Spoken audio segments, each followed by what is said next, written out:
नमस्कार, मैं शिवानी। बिहारी न्यूज में आपका स्वागत है। आज है 31 मई, दिन शनिवार। खबरों की ओर बढ़ने से पहले एक नजर डालते हैं आज की टॉप हेडलाइंस पर। भूमि सुधार विभाग ने अप्रैल महीने के लिए एडीएम कार्यालयों की रैंकिंग की जारी। रैंकिंग में बांका जिला ने किया टॉप। पटना, सहरसा और भागलपुर टॉप 10 में शामिल। अब 1200 मतदाता के लिए होंगे एक मतदान केंद्र। पहले यह संख्या 1500 थी। घनी आबादी वाले क्षेत्रों में बनाए जाएंगे अधिक मतदान केंद्र। बिहार में असिस्टेंट प्रोफेसरों की नियुक्ति प्रक्रिया में होगा बदलाव। लिखित परीक्षा के आधार पर होगा चयन। साक्षात्कार और कार्य अनुभव पर मिलेगा 10% अंक। ट्विन सिटी की तर्ज पर विकसित होगी बोध गया, गयाजी और नालंदा राजगीर। ओडिशा के कटक भुवनेश्वर मॉडल पर आधारित है यह योजना। एक शहर आने वाला पर्यटक आसानी से जा सकेंगे दूसरे शहर। 71वीं बीपीएससी संयुक्त प्रवेश परीक्षा का शेड्यूल हुआ जारी। 1250 पदों पर भर्ती की घोषणा। 2 जून से 30 जून तक कर सकते हैं आवेदन। क्या आपको पता है वाटर प्रूफ और वाटर रेसिस्टेंट में होता है फर्क? स्मार्टफोन में इस फर्क को दर्शाती है IP rating. IP68 water proof माना जाता है, जबकि IPX46 होते हैं रेसिस्टेंट। पीएम मोदी ने वैभव सूर्यवंशी से मिलने के बाद लगाया इंस्टा स्टोरी। शुक्रवार पटना एयरपोर्ट पर हुई मुलाकात।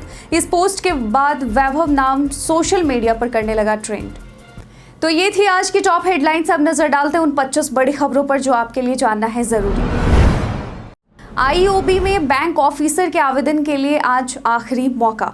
इंडियन ओवरसीज बैंक में लोकल बैंक ऑफिसर के 400 पदों पर भर्ती का नोटिफिकेशन जारी हुआ था। यह भर्ती तमिलनाडु, ओडिशा, महाराष्ट्र, गुजरात, वेस्ट बंगाल और पंजाब में होगी। आवेदन की आखिरी तारीख 31 मई यानी आज अंतिम मौका है। उम्मीदवार जिनके पास किसी मान्यता प्राप्त यूनिवर्सिटी से ग्रेजुएशन की डिग्री है वे तुरंत ऑफिशियल वेबसाइट IOB.in पर जाकर आवेदन करें। उम्र सीमा 20 से 30 साल है, जबकि आरक्षित वर्ग को अधिकतम उम्र में छूट दी जाएगी। फीस सामान्य वर्ग के लिए 850 रुपये और आरक्षित वर्ग के लिए 175 रुपये है। चयन लिखित परीक्षा, लैंग्वेज टेस्ट और इंटरव्यू के आधार पर होगा। इच्छुक उम्मीदवार देर ना करें। भूमि सुधार विभाग की रैंकिंग में बांका जिला ने किया टॉप। भूमि सुधार विभाग ने अप्रैल महीने के लिए अपर समाहर्ता एडीएम कार्यालयों की रैंकिंग जारी की है। इस महीने बांका जिला पहले स्थान पर रहा, जबकि शेखपुरा ने दूसरा और मधुबनी तीसरा स्थान हासिल किया है। वहीं जहानाबाद, नालंदा जैसे जिले पिछले महीनों की तुलना में नीचे गिर गए हैं। पटना, सहरसा और भागलपुर जैसे बड़े जिले प्रदूषण में अंतिम 10 में शामिल हैं, और जो प्रशासनिक सक्रियता की कमी को दर्शाता है। रैंकिंग में राजस्व कार्यों, ऑनलाइन विवाद निपटारे, अंचल निरीक्षण और अन्य मापदंडों के आधार पर मूल्यांकन किया गया है। विभाग ने पिछड़े कार्यालयों की मॉनिटरिंग भी तेज कर दी है। 71वीं बीपीएससी संयुक्त प्रवेश परीक्षा का शेड्यूल हुआ जारी। बीपीएससी ने 71वीं संयुक्त प्रतियोगिता परीक्षा 2025 के लिए कुल 1250 पदों पर भर्ती की घोषणा की है। इस परीक्षा के जरिए विभिन्न विभागों में वरीय उप समाहर्ता के 100, वित्तीय प्रशासनिक पदाधिकारी के 79, श्रम अधीक्षक के 10, अवर निबंधक के 3, ईख पदाधिकारी के 17, प्रखंड सहकारिता पदाधिकारी के 502, प्रखंड पंचायती राज पदाधिकारी के 22, अनुसूचित जाति या जनजाति कल्याण पदाधिकारी के 13, राजस्व पदाधिकारी के 45 और प्रखंड अल्पसंख्यक कल्याण पदाधिकारी के 459 पद भरे जाएंगे। आवेदन प्रक्रिया 2 जून से 30 जून 2025 तक ऑनलाइन चलेगी। ट्विन सिटी की तर्ज पर विकसित होगी बोध गया, गयाजी और नालंदा राजगीर। बिहार सरकार ने पर्यटन को बढ़ावा देने के लिए बोध गया, गयाजी और नालंदा राजगीर को ट्विन सिटी की तर्ज पर विकसित करने की योजना शुरू की है। ओडिशा के कटक भुवनेश्वर मॉडल पर आधारित इस योजना के तहत इन शहरों को आपस में इस तरह जोड़ा जाएगा कि एक शहर आने वाले पर्यटक आसानी से दूसरे शहर भी जा सकेंगे। इसके लिए मास्टर प्लान तैयार किया जा रहा है, जिसमें आधारभूत संरचना, पर्यटन सुविधाएं और नए आकर्षण विकसित करने पर फोकस है। विष्णुपद और महाबोधि मंदिर के लिए कॉरिडोर निर्माण, बोधगया में कलाग्राम और 7 आश्चर्यों की प्रतिकृति, साथ ही स्थानीय संस्कृति व खान पान को बढ़ावा देने की भी योजना है। मुख्य सचिव ने अभिभावक शिक्षक संगोष्ठी आयोजित करने के दिए निर्देश। बिहार के शिक्षा विभाग के अपर मुख्य सचिव AC सिद्धार्थ ने सभी सरकारी स्कूलों के हेडमास्टर और प्रभारी शिक्षकों को निर्देश दिया है कि वे अब अभिभावक शिक्षक संगोष्ठी आयोजित करें, जो पहले केवल निजी स्कूलों में होती थी। यह संगोष्ठी 31 मई को होगी, जिसमें छात्रों की शिक्षा, पुस्तक वितरण, गृह कार्य और स्कूल वातावरण पर चर्चा होगी। इसका उद्देश्य अभिभावकों की भागीदारी बढ़ाकर गुणवत्तापूर्ण शिक्षा सुनिश्चित करना है। छुट्टियों में बच्चों के लिए पढ़ाई का कोना बनाना और होमवर्क पर भी ध्यान देना होगा। इससे स्कूल और अभिभावकों के बीच बेहतर संवाद और सहयोग सुनिश्चित होगा। अब 1200 मतदाता के लिए होंगे एक मतदान केंद्र। भारत निर्वाचन आयोग के निर्देशानुसार आगामी विधानसभा चुनाव 2025 की तैयारियां तेजी से चल रही हैं। अब एक मतदान केंद्र पर अधिकतम 1200 मतदाता होंगे, जो पहले 1500 थे, ताकि वोटिंग प्रक्रिया और भी सरल और सुगम हो सके। घनी आबादी वाले क्षेत्रों में अतिरिक्त मतदान केंद्र बनाए जाएंगे ताकि मतदाताओं को अधिक दूरी तय न करनी पड़े। मतदान केंद्रों पर मोबाइल फोन ले जाने पर रोक होगी, लेकिन मतदाता अपने मोबाइल केंद्र पर जमा कर सकेंगे। इसके लिए मतदान केंद्र के प्रवेश द्वार पर मोबाइल डिपॉजिट सुविधा उपलब्ध कराई जाएगी। 6 जून से शुरू होगा जूनियर बालक बालिका हॉकी स्टेट चैंपियनशिप का आयोजन। सब जूनियर बालक बालिका हॉकी स्टेट चैंपियनशिप का आयोजन हॉकी एसोसिएशन ऑफ बिहार के तत्वाधान में 6 से 8 जून तक राजगीर में किया जाएगा। इसमें बिहार के लगभग 18 जिलों की टीमें भाग लेंगी। प्रतियोगिता का उद्देश्य प्रतिभाशाली खिलाड़ियों का चयन करना है, जिन्हें आगे चलकर राजगीर खेल अकादमी में होने वाले सब जूनियर नेशनल कैंप में प्रशिक्षण मिलेगा। इस चयन प्रक्रिया के मुख्य चयनकर्ता पूर्व अंतर्राष्ट्रीय हॉकी खिलाड़ी और ओलंपियन गैविन फरेरा होंगे। हॉकी एसोसिएशन ऑफ बिहार के सचिव राणा प्रताप सिंह ने बताया कि राज्य खेल प्राधिकरण के सहयोग से बिहार की हॉकी को नई ऊंचाइयों तक ले जाना लक्ष्य है। बीमा कंपनियों को लंबित बीमा क्लेम के मामलों को निपटाने के आदेश। बिहार में वाहन दुर्घटना पीड़ितों के लिए राहत की बड़ी खबर है। राज्य परिवहन आयुक्त नवीन कुमार ने बीमा कंपनियों को निर्देश दिया है कि वे लंबित बीमा क्लेम के मामलों को समय से निपटाएं, और यह आदेश बिहार मोटर वाहन दुर्घटना न्यायाधिकरण की सचिव और बीमा कंपनियों के प्रतिनिधियों की बैठक में दिया गया है। अब तक 1016 मामलों में कुल 85 करोड़ 38 लाख रुपए के क्लेम ऑर्डर जारी किए गए हैं, जिनमें से 494 मामलों में 43 करोड़ 65 लाख रुपए का भुगतान हो चुका है। परिवहन आयुक्त ने कहा कि अदालतों में हुई सुनवाई के दस्तावेज जल्द पोर्टल पर अपडेट किए जाएं ताकि पीड़ितों को जल्द राहत मिल सके। प्लेन में खिड़की वाली सीट हमेशा सबसे पहले क्यों करनी चाहिए बुक? प्लेन में खिड़की वाली सीट हमेशा सबसे पहले इसलिए बुक करनी चाहिए क्योंकि इसके पीछे कई मनोवैज्ञानिक वजहें होती हैं। सबसे पहले विंडो सीट पर बैठने से हमें बाहर का नज़ारा दिखता है, जिससे हमें कंट्रोल का एहसास होता है और घबराहट कम होती है। साथ ही फ्लाइट से डरने वालों के लिए यह एक तरह का डिस्ट्रैक्शन बनती है। सोशल मीडिया के दौर में लोग विंडो सीट से बाहर के खूबसूरत दृश्य की तस्वीरें लेना पसंद करते हैं। इसके अलावा विंडो सीट पर बैठकर लोग बीच में चल रहे यात्रियों से परेशान नहीं होते और आराम महसूस करते हैं। सबसे खास बात यह है कि रो में विंडो सीट कम होती है, इसलिए इसकी मांग ज़्यादा रहती है और यही कारण है कि यह सीट सबसे पहले बुक हो जाती है। पीएम मोदी ने वैभव सूर्यवंशी से मिलने के बाद लगाया इंस्टा स्टोरी। बिहार के बेटे और भारतीय युवा क्रिकेटर वैभव सूर्यवंशी हाल ही में तब सुर्खियों में आए जब उनकी मुलाकात प्रधानमंत्री नरेंद्र मोदी से बीते दिन पटना एयरपोर्ट पर हुई। यह मुलाकात केवल औपचारिक नहीं बल्कि एक प्रेरणादायक क्षण थी, जिसमें प्रधानमंत्री ने वैभव और उनके परिवार से आत्मीयता से भेंट की। पीएम मोदी ने एक्स और इंस्टाग्राम पर वैभव की प्रतिभा की सराहना करते हुए उन्हें उज्जवल भविष्य की शुभकामनाएं दी। इस पोस्ट के बाद सोशल मीडिया पर वैभव सूर्यवंशी का नाम ट्रेंड करने लगा और यह मुलाकात न सिर्फ वैभव के लिए बल्कि हजारों युवाओं के लिए यह संदेश है कि मेहनत और प्रतिभा की पहचान जरूर होती है। नवनियुक्त 7,468 एएनएम की हुई पोस्टिंग, लिस्ट हुआ जारी। जहां बिहार सरकार ने स्वास्थ्य व्यवस्था को मजबूत बनाने के लिए 7,468 महिला स्वास्थ्य कार्यकर्ताओं की नियुक्ति की है। ये नवनियुक्त एएनएम राज्य के विभिन्न स्वास्थ्य केंद्रों में पदस्थापित की गई हैं। स्वास्थ्य विभाग ने उनकी पदस्थापना की सूची विभागीय वेबसाइट पर जारी कर दी है, जिससे संबंधित कर्मचारी अपनी पोस्टिंग की जानकारी ऑनलाइन प्राप्त कर सकते हैं। चयनित एएनएम को शीघ्र अपने शैक्षणिक प्रमाण पत्र, दस्तावेज और पहचान पत्र लेकर अपने संस्थान में शामिल होने के लिए कहा गया है। सरकार ने इन नवनियुक्त कर्मचारियों को उनके उज्जवल भविष्य के लिए शुभकामनाएं देते हुए उम्मीद जताई है कि वे बिहार की स्वास्थ्य सेवाओं को और अधिक सशक्त बनाने में महत्वपूर्ण भूमिका निभाएंगे। उत्तर प्रदेश और बिहार के बीच रोडवेज बस सेवा के लिए समझौता। उत्तर प्रदेश और बिहार के बीच रोडवेज बस सेवा का विस्तार करने के लिए परिवहन विभाग के बीच अहम समझौता हुआ है। लखनऊ में आयोजित बैठक में दोनों राज्यों के वरिष्ठ अधिकारियों ने यात्रियों की बढ़ती मांग को ध्यान में रखते हुए बसों की संख्या बढ़ाने और नए रूट शुरू करने का निर्णय लिया है। निजी बस ऑपरेटरों को भी इस सेवा में शामिल करने की योजना बनाई गई है, जिससे यात्रियों को अधिक विकल्प मिलेंगे और यात्रा सुगम होगी। प्रमुख सचिव अमित गुप्ता ने कहा कि इससे आवागमन में राहत के साथ साथ राज्य सरकार के राजस्व में भी वृद्धि होगी। बैठक में नए रूट, इंटर स्टेट परमिट और बस फेरे बढ़ाने पर विशेष जोर दिया गया है। जल्द ही इन निर्णयों को लागू किया जाएगा। मैन होल की टूटी फूटी स्थिति, मैन होल एम्बुलेंस करेगा ठीक। पटना नगर निगम ने मैन होल की टूटी फूटी और खुली स्थिति को स्थायी रूप से सुधारने के लिए मैन होल एम्बुलेंस नाम से एक अनोखी पहल शुरू की है। यह एम्बुलेंस मरीजों के लिए नहीं बल्कि शहर के 75 वार्डों में मैन होल मरम्मत के लिए काम करेगी। इसमें repairing team, prefab manhole के ढक्कन और जरूरी सामान होंगे। यह ऑन डिमांड सेवा के तहत निगम के कंट्रोल रूम से कनेक्ट होगी और 48 घंटे के अंदर समस्या दूर करेगी। खास बात यह है कि यह एम्बुलेंस पुरानी और बेकार पड़ी वाहनों से बनाई जा रही है, जिससे नगर निगम ने संसाधनों का भी स्मार्ट इस्तेमाल किया है।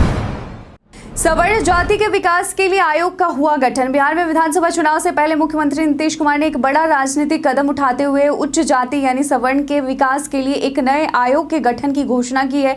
वरिष्ठ बीजेपी नेता महाचंद्र सिंह को आयोग का अध्यक्ष और जदयू प्रवक्ता राजीव रंजन प्रसाद को उपाध्यक्ष बनाया गया है। इसके अलावा 3 अन्य सदस्य भी नियुक्त किए गए हैं। आयोग का कार्यकाल 3 साल का होगा। साथ ही अनुसूचित जनजाति आयोग और अल्पसंख्यक आयोग का भी पुनर्गठन किया गया है। यह फैसला सवर्णों को साधने की कोशिश के रूप में देखा जा रहा है, जिससे आगामी चुनाव में राजनीतिक लाभ मिल सके।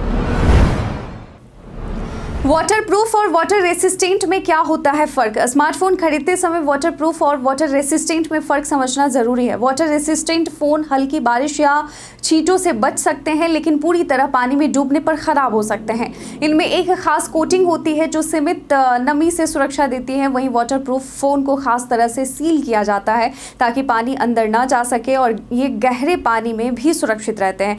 IP रेटिंग इस फर्क को दर्शाती है। जैसे IP68 वाटरप्रूफ माना जाता है, जबकि IP46 केवल रेसिस्टेंट होते हैं। इसलिए नया फोन लेते वक्त IP रेटिंग जरूर जांचें ताकि वह आपकी जरूरत के हिसाब से पानी से सुरक्षित हो। अगर आपको ऐसी ही और उपयोगी जानकारी चाहिए तो हमारे चैनल को लाइक करें, सब्सक्राइब करें और बेल आइकन दबाना ना भूलें। बिहार में असिस्टेंट प्रोफेसरों की नियुक्ति प्रक्रिया में होगा बदलाव। बिहार सरकार ने असिस्टेंट प्रोफेसरों की नियुक्ति प्रक्रिया में बड़ा बदलाव करने का निर्णय लिया है। राज्य के विश्वविद्यालयों में सहायक प्राध्यापकों का चयन मुख्य रूप से लिखित परीक्षा के आधार पर किया जाएगा, जिससे 80% वेटेज मिलेगा। इसके अलावा साक्षात्कार और कार्य अनुभव को 10-10% अंक मिलेंगे। यह नया नियम नियुक्ति प्रक्रिया को पारदर्शी और निष्पक्ष बनाने के लिए लाया गया है। शिक्षा विभाग का लक्ष्य है कि अगस्त तक 2500 से अधिक पदों पर भर्ती पूरी कर ली जाए। चयन के लिए UGC नेट, BET या PhD जरूरी होगी और अधिकतम उम्र सीमा 55 वर्ष रखी गई है। आरक्षण के अनुसार भी भर्ती होगी, जिससे योग्य उम्मीदवारों को बेहतर अवसर मिलेंगे। बिहार के 30 जिलों के लिए आज मौसम का येलो अलर्ट जारी। बिहार के मौसम विभाग ने 31 मई यानी आज के लिए खराब मौसम की चेतावनी जारी की है। 30 मई को कई जिलों में आंधी और ठनका के साथ तेज हवाएं चली। विशेषकर सीमांचल क्षेत्रों जैसे अररिया, किशनगंज और पूर्णिया में बारिश देखी गई। 31 मई यानी आज हालात और बिगड़ सकते हैं, क्योंकि 8 जिलों में ऑरेंज अलर्ट और 30 जिलों में येलो अलर्ट जारी किया गया है। आंधी, तूफान और वज्रपात की आशंका जताई गई है। हालांकि पटना, छपरा, सिवान और कुछ अन्य जिले अलर्ट से बाहर हैं। पटना में बादल छाए रहने की संभावना है, लेकिन गर्मी से राहत कम ही मिलेगी। सीबीआई ने 2 बैंक कर्मचारी को घूस लेते पकड़ा। सीबीआई ने बिहार के सीतामढ़ी स्थित बभनगामा ग्रामीण बैंक के शाखा प्रबंधक विवेक कुमार और एक दैनिक वेतनभोगी कर्मचारी सौरभ कुमार को रिश्वत लेते रंगे हाथ गिरफ्तार किया है। आरोप है कि दोनों PMEGP लोन की सब्सिडी जारी करने के नाम पर शिकायतकर्ता से कुल 15,000 रुपए की रिश्वत मांग रहे थे।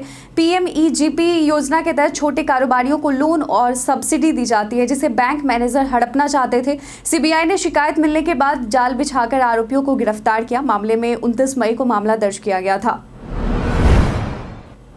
बिहार की धरती से पीएम मोदी ने आतंक के खिलाफ एक बार फिर भरी हुंकार। प्रधानमंत्री नरेंद्र मोदी ने बिहार के रोहतास से हुंकार भरी और आतंकवाद के खिलाफ देश के दृढ़ संकल्प को स्पष्ट किया। उन्होंने बीते दिन कहा कि पहलगाम के आतंकवादी हमले के एक दिन बाद बिहार आकर देश से वादा किया था कि आतंक के ठिकानों को मिटा दिया जाएगा और अब अपना वचन पूरा कर बिहार लौटे हैं। उन्होंने पाकिस्तान के ठिकानों पर भारतीय सेना के हमलों का हवाला देते हुए कहा कि आतंकवाद का समर्थन करने वालों को कड़ी सजा मिलेगी। मोदी ने साफ कहा कि आतंक का फन अगर फिर उठेगा तो भारत उसे बिल से खींचकर कुचल देगा, जिसका अर्थ है कि देश आतंकवाद को बर्दाश्त नहीं करेगा और उसे जड़ से खत्म करने का पूरा संकल्प रखता है। बिहार के लोग इस लड़ाई के साक्षी हैं और भारत नए भारत के तौर पर आतंक से पूरी तरह लड़ने को तैयार है। 6 जून को बिहार दौरे पर आ रहे हैं राहुल गांधी। प्रधानमंत्री नरेंद्र मोदी के बाद अब कांग्रेस सांसद राहुल गांधी बिहार में बड़ी जनसभा करने जा रहे हैं। राहुल गांधी का यह कार्यक्रम 6 जून को सीएम नीतीश कुमार के गृह जिले नालंदा के राजगीर में होगा। कांग्रेस ने इसकी तैयारियां शुरू कर दी हैं, लेकिन अभी यह स्पष्ट नहीं है कि उनकी सहयोगी पार्टी राजद इस कार्यक्रम में शामिल होगी या नहीं। पहले राहुल गांधी का यह कार्यक्रम रद्द हो चुका था जब वे नालंदा में अति पिछड़ा सम्मेलन करने वाले थे। राहुल गांधी बिहार में दलित, पिछड़ा और अति पिछड़ा वर्ग को जोड़ने के लिए लगातार दौरे कर रहे हैं। हाल ही में उन्होंने दरभंगा और पटना में भी कार्यक्रम किए थे। आईपीएल 225 एलिमिनेटर मुकाबले में मुंबई ने गुजरात पर दर्ज की रोमांचक जीत। जी हां, आईपीएल 225 के एलिमिनेटर मुकाबले में मुंबई इंडियंस ने रोमांचक मुकाबले में गुजरात टाइटंस को 20 रन से हराकर क्वालिफायर 2 में जगह बना ली है, जहां अब उसका सामना 1 जून को पंजाब किंग्स से होगा। टॉस जीतकर पहले बल्लेबाजी करते हुए मुंबई ने रोहित शर्मा की 81 रन की शानदार पारी की बदौलत 20 ओवर में 5 विकेट के नुकसान पर 228 रन बनाए। जवाब में गुजरात की टीम साई सुदर्शन की बेहतरीन बल्लेबाजी के बावजूद 208 रन पर ही सिमट गई। आखिरी ओवर में गुजरात को जीत के लिए 24 रन की जरूरत थी, लेकिन वे लक्ष्य तक नहीं पहुंच सके और इस हार के साथ गुजरात का सफर समाप्त हुआ, जबकि मुंबई की खिताबी उम्मीदें अभी कायम हैं। भारत के इतिहास में आज की तारीख कई कारणों से है दर्ज। भारत में 1774 में पहला डाक सेवा कार्यालय आज ही के दिन खोला गया था। भारतीय राष्ट्रीय कांग्रेस के झंडे को अंगीकार 1921 में किया गया।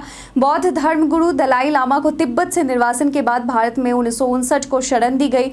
बंबई में 1964 को इलेक्ट्रिक ट्राम अंतिम बार चली। भारत में मान्यता प्राप्त हर प्राइवेट स्कूल में गरीब बच्चों के लिए 25% सीटें आरक्षित करने का कानून 2010 में बनाया गया। भारत की वीरांगनाओं में से एक अहिल्याबाई होलकर का जन्म 1725 में आज के दिन हुआ। हिंदी फिल्मों में शीर्ष निर्देशक, निर्माणकर्ता और पटकथाकारों में से एक राज खोसला का जन्म 1925 में आज के दिन हुआ और आज के दिन विश्व धूम्रपान निषेध दिवस के तौर पर मनाया जाता है। 9वीं से 12वीं तक के स्कूल शिक्षकों के लिए इसरो का मुफ्त कोर्स। इसरो 9वीं से 12वीं तक के स्कूल शिक्षकों के लिए एक मुफ्त ऑनलाइन कोर्स सेतु 2025 लेकर आया है। यह 5 दिन का कोर्स अंतरिक्ष विज्ञान, स्पेस टेक्नोलॉजी और भारत के प्रमुख अंतरिक्ष मिशनों जैसे चंद्रयान, मंगलयान और गगनयान की जानकारी सरल और रोचक तरीके से देगा। कोर्स में satellite communication, navigation, satellite imagery और GIS का उपयोग भी सिखाया जाएगा। इसरो के विशेषज्ञ इसे आसान भाषा में समझाएंगे ताकि शिक्षक इसे अपने छात्रों तक बेहतर तरीके से पहुंचा सके। आवेदन 6 जून तक है और कोर्स 9 से 13 जून 2025 तक ऑनलाइन होगा। यह शिक्षकों के लिए ज्ञान बढ़ाने और पढ़ाने के तरीके को बेहतर बनाने का सुनहरा अवसर है। सप्ताह के अंतिम दिन शेयर बाजार गिरावट के साथ हुआ बंद। शेयर बाजार बीते दिन गिरावट के साथ बंद हुआ, जहां सेंसेक्स 182.01 अंक यानी 0.22% टूटकर 81,451.01 अंक पर बंद हुआ। वहीं निफ्टी में भी 82.90 अंक यानी 0.33% की गिरावट आई और यह 24,750.70 पर बंद हुआ। कारोबार के दौरान सेंसेक्स ने 81,286.45 और निफ्टी ने 24,717.40 का इंट्रा डे लो छुआ। सेंसेक्स की टॉप 30 में से 25 कंपनियों के शेयर गिरावट में रहे। हालांकि इटर्नल के शेयर में 4.95% की तेजी रही, जबकि SBI, HDFC, LT और बजाज फाइनसर्व भी बढ़त में रहे। Tech Mahindra, HCL, Infosys, TCS और NTPC जैसे दिग्गज शेयरों में गिरावट देखने को मिली। रिजर्व बैंक ऑफ इंडिया के नाम पर फर्जी कॉल और धोखाधड़ी से सावधान। क्या आपको रिजर्व बैंक ऑफ इंडिया से ऐसा वॉइसमेल मिला है जिसमें कहा गया हो कि आपके क्रेडिट कार्ड से धोखाधड़ी हुई है और आपका बैंक खाता ब्लॉक कर दिया जाएगा? सावधान रहें, यह एक धोखाधड़ी है। ऐसी कोई आधिकारिक सूचना रिजर्व बैंक ऑफ इंडिया या केंद्र सरकार की ओर से नहीं आती। यदि आपको कोई ऐसा फोटो, वीडियो या मैसेज संदिग्ध लगे जो केंद्र सरकार से जुड़ा हो तो उसे PIV फैक्ट चेक पर भेजें। आप अपनी शंकाओं या जानकारी के लिए दिए गए नंबर या कॉल कर सकते हैं और दिए गए ईमेल आईडी पर आप ईमेल भी कर सकते हैं। धोखाधड़ी से बचें और सही जानकारी ही साझा करें। हम प्रतिदिन आपसे 5 ऐसे जरूरी सवाल और उसके जवाब पूछते हैं जो कि BPSC, बिहार पुलिस दारोगा समेत SSC जैसे अन्य प्रतियोगी परीक्षाओं में काम आएंगे। सवाल इतिहास, बिहार स्पेशल, विज्ञान, करंट अफेयर्स और भूगोल से होते हैं। पूछे गए 5 सवाल में आपने कितना सही उत्तर दिया है यह हमें कमेंट सेक्शन में लिखकर जरूर बताएं। आज का पहला सवाल है, ब्रह्मयोनी पहाड़ी किस शहर या कस्बे में स्थित है? Option A Patna, option B Sarnath, option C Vaishali, option D Gaya. इसका सही उत्तर है ऑप्शन डी गया। आज का दूसरा सवाल है, बिहार में कितने प्रमंडल हैं? Option A 11, option B 9, option C 13, option D 15। इसका सही उत्तर है ऑप्शन बी 9। आज का तीसरा सवाल है, निम्नलिखित में से कौन सी नदी मधुबनी क्षेत्र के दरभंगा में कोसी में विलीन हो जाती है? Option A Punpun, option B Bagmati, option C Kamala, option D Sakri. इसका सही उत्तर है ऑप्शन सी कमला। आज का चौथा सवाल है, भारतमाला योजना के तहत बनने वाले बिहार के पहले एक्सप्रेसवे का नाम क्या है? Option A Patna expressway, option B Digha Ghat expressway, C Chhapra Hajipur expressway, option D Aurangabad Jaynagar expressway. इसका सही उत्तर है option D Aurangabad Jaynagar expressway. आज का पांचवा और आखिरी सवाल है, दीदारगंज यक्षी प्राचीन बिहार की किस कला का उदाहरण है? ऑप्शन ए मौर्य कला, ऑप्शन बी गुप्त कला, ऑप्शन सी पाल कला, ऑप्शन डी कुषाण कला। इसका सही उत्तर है ऑप्शन ए मौर्य कला। तो बीते दिन हमारे द्वारा पूछे गए सवाल का आप लोगों में से बहुत लोगों ने अपना जवाब हमें कमेंट सेक्शन में लिख कर दिया था। जिन्होंने हमारे द्वारा पूछे गए सवाल का जवाब दिया उनके नाम है रामशंकर सिंह, पुष्पा, संजीव कुमार, मोहम्मद शाकिर हुसैन, राजकिशोर महतो, राकेश मिश्रा, मोतीलाल कुमार, संजीत कुमार, गणेश कुमार, अभिप्रिया, अतीक खान, गणेश रॉय, राजपति प्रसाद, मीना कुमारी, शानवी गुप्ता, संजय कुमार यादव, रंजीत मिश्रा, राकेश मिश्रा और परमिला कुमारी। इसके साथ ही बढ़ते हैं आज के सवाल की ओर। आज का सवाल है कि क्या आपको लगता है कि स्थानीय लोगों को पर्यटन विकास में शामिल करना ज़रूरी है? अगर हाँ तो कैसे? आप अपना जवाब हमें कमेंट सेक्शन में लिखकर ज़रूर बताएं। आज के बुलेटिन में बस इतना ही। बिहार के तमाम खबरों के साथ अपडेट रहने के लिए देखते रहें बिहार।